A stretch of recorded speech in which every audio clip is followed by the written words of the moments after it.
Magandang araw mga kaibigan.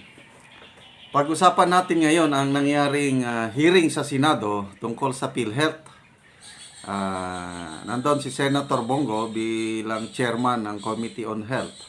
Nandun din si Senator Loren Ligarda. Nako, sumabog sa galit. Halos nabuking na po ang PhilHealth. Inamin nila na talagang nagplano sila na gagastos ng 137.7 million pesos para sa kanilang anniversary. Mabuti na lang at may social media, mabuti at nabuking. Magpasalamat tayo kay Dr. Tony Liachon. Ito, nagkakaroon na ng hearing. Nakaka-high blood itong ginagawa sa PhilHealth. By the way, may nabasa akong comments o mga post na ang CEO ng PhilHealth ay kamag-anak daw ni First Lady Lisa Araneta Marcos. Ang daming naghihingalong pasyente, ang daming naghihirap na pasyente. Napakaliit yung benepisyong natatanggap sa PhilHealth ng mga kawawang pasyente. Tapos may tapang pa sila, may konsensya pa silang gagastos ng 137 million para sa anniversary. Anong klaseng gobyerno ito? Kaya salamat at may Senator Ligarda at Senator Bongo na nakikialam. Pakinggan natin yung hearing. Expected or projected year ang gastos sa anniversary. Mr. Chair, the initial proposal ay 138 million proposal. Initial. Para saan po yun, Mr. Chair? Anniversary nga ba? Anniversary po. Ano anniversary? 130 million pang anniversary yun? Yan na, nagalit na. Saan niyo kukunin ito? Anong gagawin nyo? Una saan kukunin at anong gagawin nyo sa 130 million pang anniversary nyo? Mr. Chair, Anniversary pang bigay ng additional package. Hindi anniversary celebration, ma'am. Ang tanong ko lang kung saan niyo kukunin ito? Sa part ba ng working budget ninyo kukunin yung 138?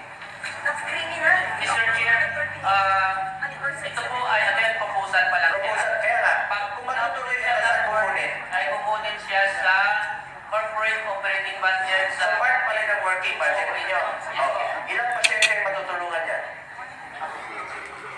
Yeah.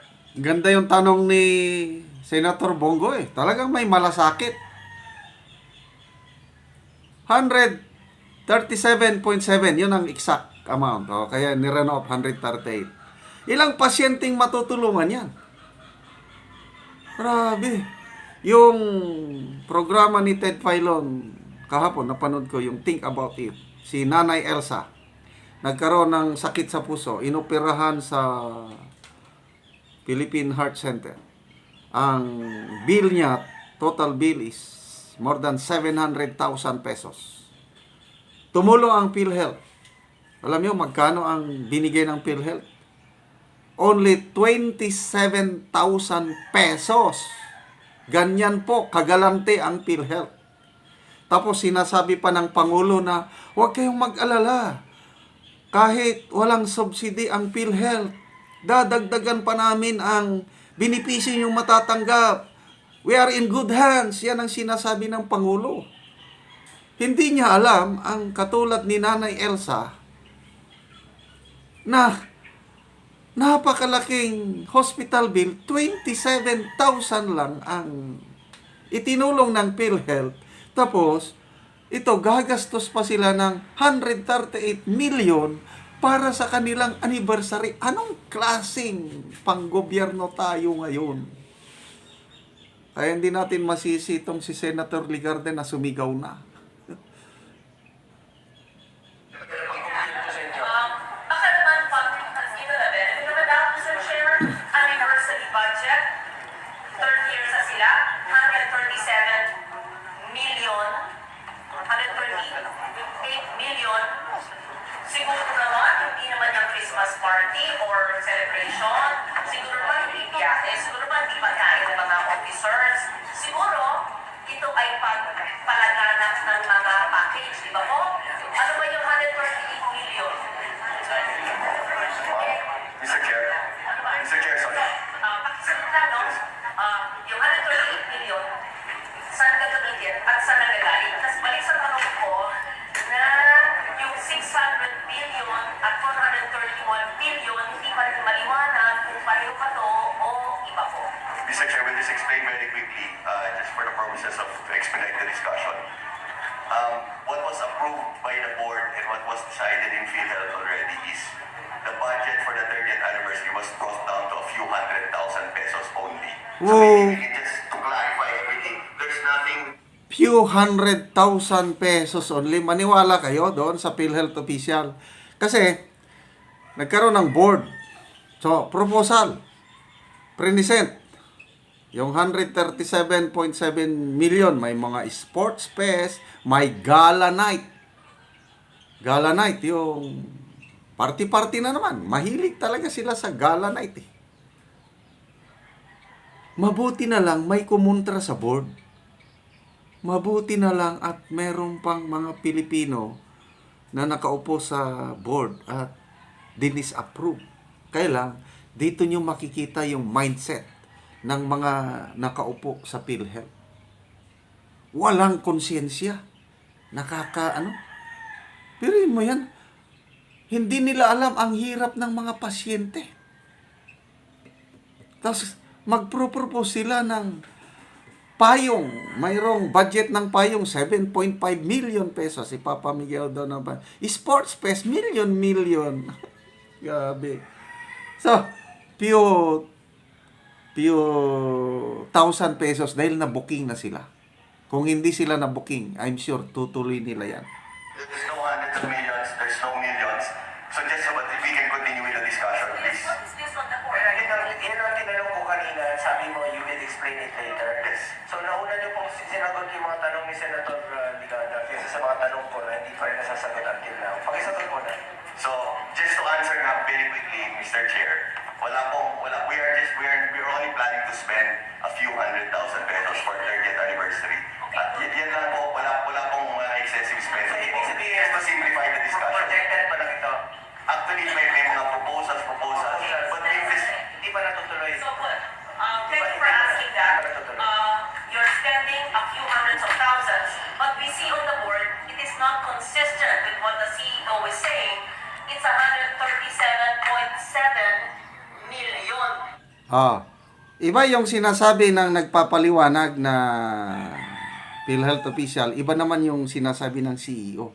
Ang CEO, relative daw ng nakaupo sa Malacanang. Ito yung breakdown ng 137 million. What is this? An invention, a proposal of some brilliant person? Buti na lang, merong nagkontra at may board. Ano ba ito? Gala night? And Sports Fest, 32 million and 13 million. Habang ang dami-daming nangangailangan ng healthcare. Anyway, erase na ito. Who's a smart person who did this? Mr. Chair, this was endorsed by a group inside PhilHealth. Sino yung grupo? You have to name the group because you have to enlighten that group. Kung hindi po dinis-approve ng board ito at hindi kami nanonood sa inyo, walang oversight function ang Senado, ang Congress, you could have because you're a GOCC, we don't watch you every day. Mr. Chairman, Sino po ang brilliant na nagbigay nito? we have an anniversary committee. Sino po ang head ng anniversary committee? Anniversary committee po is headed by Mr. Ray Balenya. Yes. Can that person, please, not now, don't waste our time. Give a memo. Tandaan na natin, Mr. Ray Balenya. Siya yung nagplano.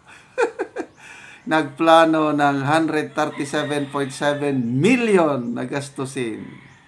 Anong klaseng opisyales ang meron tayo ngayon? To the chair of the Finance Committee, of the Health Committee, on why the person and the group thought of using 137 million of PhilHealth funds for giveaways and a gala night.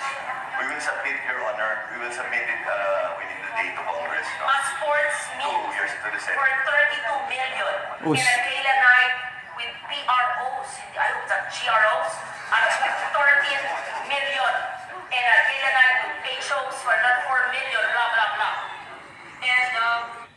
Ngayon, Sports Fest, 32 million pesos. Ito, maalala ko yung Sona. Alam ba yung Sona July? Ilang milyon yung 20 million. Isang kainan lang. Grabe. So, halos parehas ito. Isang anniversary lang, 137 million. Ganyan kagalante ang ating mga opisyalis sa gobyerno ngayon. Walang malasakit sa mga naghihirap. Bakit? Hindi sila makarelate. Kasi sila hindi nila naranasang naghirap. Lumaki sila na mayaman. Hindi nila naranasang nagutom. Hindi nila naranasan na ospital na halos walang pambayad. Kaya ganyan sila mag-isip, ganyan sila kumilos, na parang ang PhilHealth hindi nila nakikita yung ang laki pala ng contribution ng PhilHealth yung mga nagko-contribute. May nabasa akong comment. Aabot na more than 2,000 pesos ang contribution ng isang PhilHealth member.